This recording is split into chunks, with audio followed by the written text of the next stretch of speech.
Hi, everyone, and welcome again. And it's a Saturday afternoon, and of course, what's that mean? It means the Golf Channel is on, but it's on every day, so it's nothing too out of the norm. So for my face, I used Lancome, and I used the blue one.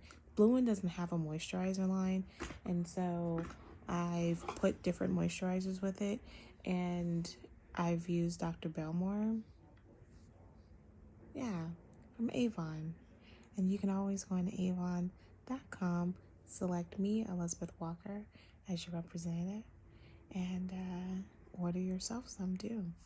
It actually is pretty cool. I used the Bobbi Brown uh, lotion underneath it, and it's just almost like a gel. Well, it's not a gel, but it's almost like a clear, very, very light. It smells like cucumbers, and this is what it looks like on the inside. And it's pretty cool. Sometimes Bobbi Brown's moisturizer is just too much for my skin. It just, even a little bit, it just, it's too much. And so it has a little applicator, a little stir, so you won't get it all on your hands. And that's why I keep it in the box, so I won't lose anything that goes with my nice little moisturizer. And so I would love to spend a little bit. Okay, so Jon Stewart came out with a movie. It was supposed to go to theaters, and I guess there are some theaters open. I don't know. I think more independent theaters are open, but I'm not going to a movie theater, and especially not to see this movie. And it is Irresistible, is the name of the movie Jon Stewart wrote with Steve Carell that's in it. And it's not that it's okay. I'm not going to say it's a bad movie because I'm not going to do that. I will say that it is trying to make a joke out of something that is a little bit not funny, because running for office is supposed to be, and politics itself is a serious business because it has a propensity to affect so many people's lives, the decisions that are made, the person who wins. And even though there's apathy about voting and getting involved and knowing what's happening in the world, I get that because we're so busy trying to find a job, trying to hustle, trying to raise our family, trying to, stay fit, trying to look pretty, all these different things, that it makes politics is just something that other people do. And then when you realize that politics matters when it really hurts when it's something that hits your heart or something that affects your bottom line, something that essentially it's too late. That's the thing. So this show is trying to bring that hypocrisy out, but you really don't get the depth of the hypocrisy until the end, and I'm not going to give you the end. But it is true that there are many communities around the country and industries that are waiting for big electoral seasons. For those of you who are still asking and still trying to now push to abolish the Iowa caucus and let's move the first caucus to, or the first election, first primary to South Carolina because it's more representative of the country. I get all that. And on paper, all of that is yes, yes, and more yes, right? In reality, Iowa depends financially on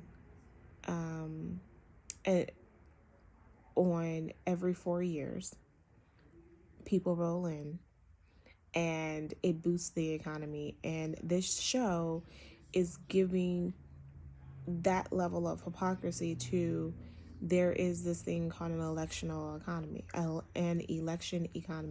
And I must admit, okay, so yeah, I graduated this year with my PhD, but my mom's like, okay, yeah, but what about law school again? Like, my mother is still wrapped up into this idea that I'm going to law school. And I'm not saying that I'm not, but I just think it's kind of funny that she's like, yeah, and here's the plan for law school. Well, here's the thing. I really wanted to be an election attorney, like top of my list. And I've been wanting to be an election attorney for God knows how long. And I mean, over a decade, like almost 20 years. And the thing is, in my wildest dreams, is I really want to be in Iowa for in a presidential campaign, because I think it's pretty cool. And what this movie does show is how insanely ridiculous it is that we run our campaigns based on, these national campaigns like the Democratic, the Republican primary, and they're the ones that's funneling money into all these little itty bitty places in which they have no idea, no connection to the community, don't really care, because they're thinking about what this can do long term for the Democratic, the Republican Party.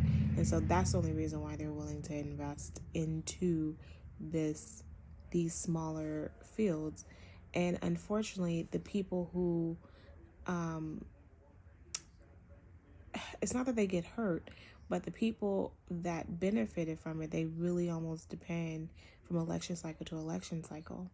And that's the most, it's an interesting caveat.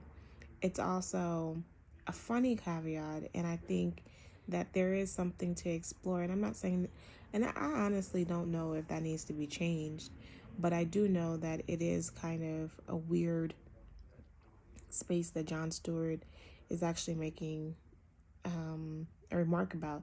So, yeah, there are funny parts, but I'm not sure that this is really supposed to be a funny movie. But I will say that even me, I fell asleep in it a couple times. So that's a bit of a problem. I could see me assigning this movie, though, to a class so that they can get a really interesting view of campaigning that we don't see in a lot of other films. But that on that, I don't think it's worth $20 renting, but or $19.99 or $17.99, whichever. But I do think that it's a unique spin on politics, and it's pretty overt, right? So it's not terribly clever. And then I don't know what possessed me, but I watched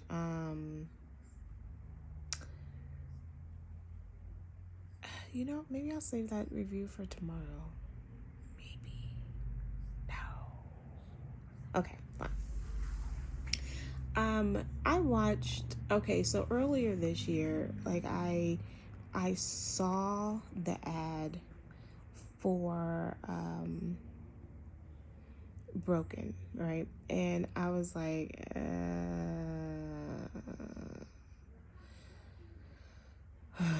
I don't know. I'm not interested in seeing yet another film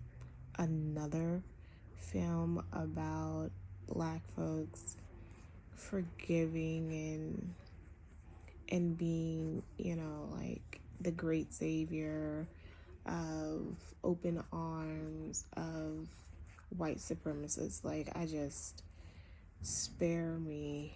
I'm not in the mood. And I'm going to say that this movie, I don't know when this movie was coming out, because I looked it up and I was like, well, this movie was made in 2018. And did it come out in 2018? Did it come out in 2020? Like, what happened here? So it was supposed to come out in January of this year. And I don't know if anybody went to see it. In fact, I looked at the box office. Ain't nobody go see this movie. So I'm going to say this as a passion project. because it didn't even make $200,000. That was like a fail of a movie. But it's based on a true story. And it is based on, and then I kept thinking, okay, what year is this? And then the cars wasn't giving me a clue. I mean, it clearly wasn't wasn't the 60s or the 70s, but what year is this? And so I think it was a little bit more troubling that it was taking place in 1996 in South Carolina. And I didn't realize in 1996 that the Klan was so powerful in South Carolina. I think that's where I'm getting kind of like, wow. I mean, we do have the Klan in California, but like the Klan is not as powerful in, well, I wouldn't know. Let me put it that way. Well, no, I could say the Klan is probably not that powerful because in Los Angeles, right? And but as in maybe in these smaller cities, that may be a different conversation. I am supposed to feel, I don't know if this movie is trying to give an emotional appeal to this one young man who is struggling to deal with the Klan, and when he gets out of the Klan, they literally strip him of everything: his house, his car, his job, his girlfriend's job, no friends. And so this black minister, which is played by Forrest Whitaker, takes him in. And he actually was raised around Usher Raymond's character, and they're supposed to be like, and they kind of come back as brotherhoods, and he actually saves his life and all that sort of stuff. I know I'm supposed to feel something. I actually don't feel anything. But the one thing I don't know why. Sorry. It didn't invoke emotions. You didn't get me crying. I don't know if it's because of the time period that I'm watching this movie. I don't know. But what I will say is, number one, they're all alive. So I think that brings you to another interesting component. And they actually are opened up a KKK museum in the 90s, 2000s. That's comical, driving around. But I think what I did take away from this, if I'm going to say something, I took away the fact that being broke, being poor and white is supposedly still better than being black with money. And granted, none of these people have that much money anyway. But I mean, the whole town is financially not affluent. I guess the minister's middle class. I don't know, but it ain't high middle class. It's low. Like, these people are all low middle class, poor. They're walking around with like TV. They're doing layaway plans and rent to own for TVs and radios that was built in the 80s and early 90s. Like, y'all struggling. But even in the midst of y'all struggle, you guys still think that you're better than somebody else. And that is what Dr. Martin Luther King kept saying. Like, dude, you guys are out here holding on to your racist views, but you should be out here protesting with us because you're broke. We all broke. Like, you're poor. And you need to come to grips with your poverty and realize that you need a school with books. You need some, book learning. You need some job training. You need a better house, you need to not live in a trailer park, so, and that's what this show, I think, is supposed to demonstrate. And you shouldn't want to work at Walmart all your life. No disrespect to Walmart, but you should aspire to be like, that's supposed to be like a stepping job to something better and greater, and whatever. And that's kind of what I think this movie is supposed to be and demonstrate. But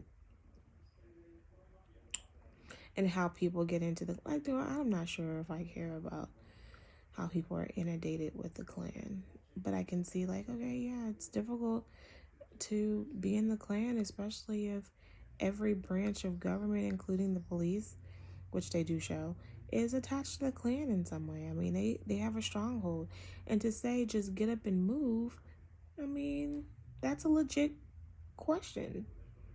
Move where? With what? With what skill? Why? And let me ask a different question. Why must they have to move? If this is my home, this is my community, why must I have to move so that you can stop terrorizing me? I mean, I'm not sure if this is a movie that I'd watch. Let me put it another way.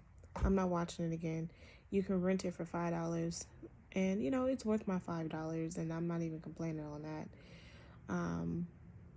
But this is a watch once kind of a deal. And I'll tweet so I can get my name on the brick. So make sure that you do the hashtag, and I forgot the hashtag, so I'll put the hashtag in the comments, in the description, so that you can go hashtag and tweet, so that maybe you can get your name on a brick, and all of that stuff.